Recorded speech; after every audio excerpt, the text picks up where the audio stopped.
Good morning, everybody. My name is Dr. Jimmy Henderson. I've been asked to give a talk this morning for the service. I'm a cognitive scientist who has studied psychology and science as well. And I'm also a metaphysician and also a member of the Rosicrucian Order, which is involved in spiritual study. What I want to talk about today is spiritualism itself and how it affects us, and I have a look at it from a scientific point of view. So what does spiritualism mean? Spiritualism basically means interacting with spiritual beings. In other words, we assume that there is a higher world of spirit in which there exist certain personalities.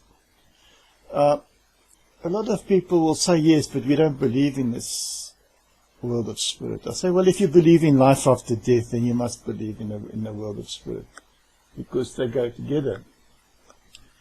Okay, so what I mean by a world of spirit, here I'm talking about, we've got in many scriptures we've seen about angels, archangels, thrones, powers, principalities, and we need to decide what these are in terms of science. Do they actually exist? I would like to offer that from a scientific perspective, that they actually do have an existence in our minds. And the way I explain this is using Carl Jung's principle of the universal mind, universal collective, in which exist archetypal forms. Now, an archetypal form is basically like a sub-personality. We have them ourselves. We have the inner child, we have the nurturer, we have the hero, the archetype of the hero. These are all archetypal forms which exist within the human mind. So therefore, on a higher level, in a collective mind, a universal mind, a God mind, we could assume that archetypes exist as well.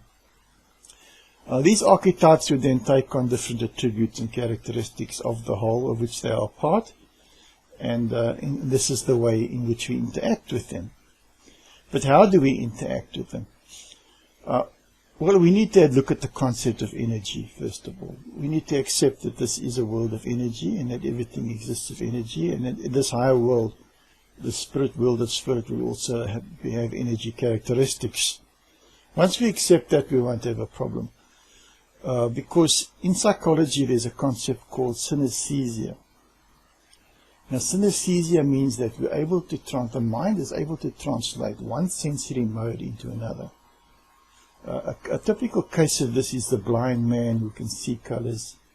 Not see, he sees, he hears music as colors.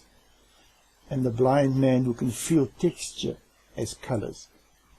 And we can also do that. In other words, we can translate feelings and sensations into images in our mind. We often do that. I mean, we have a certain feeling in our mind. We feel something, and then the sort of picture presents itself in our mind. So we do that automatically all the time. Then there's another aspect called pareidolia, another phenomenon.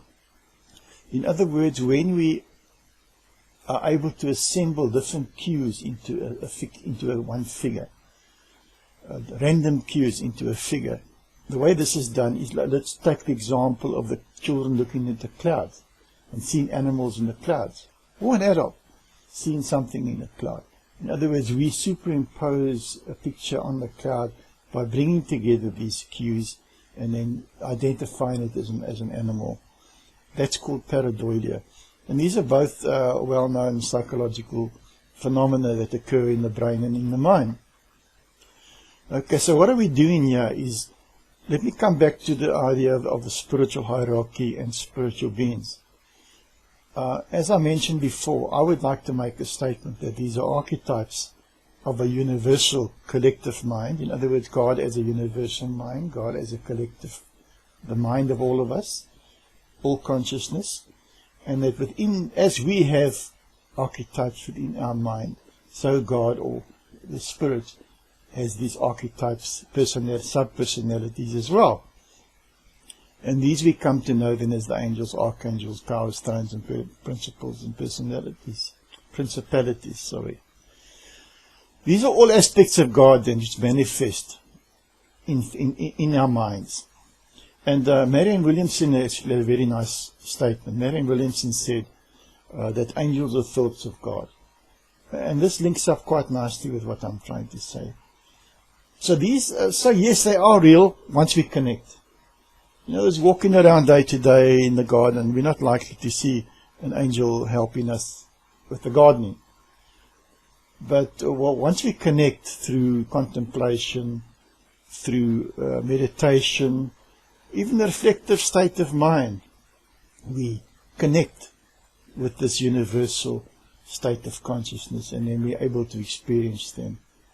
The other question is, are they separate or are they part?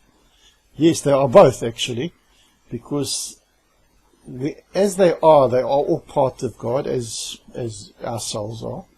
But once we connect with them, once we identify, we're able to extract, or the correct word is abstract, their attributes from the whole.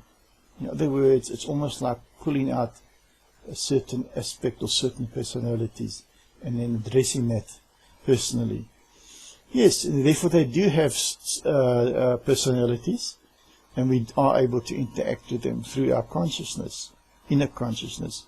And how I can say this is because we know this is a universe of consciousness. Basically, consciousness exists everywhere. I mean, from the lowest microbe, these life forms have no brains. Microbes and lower forms of life have no brains, but they still have consciousness. They're still alive.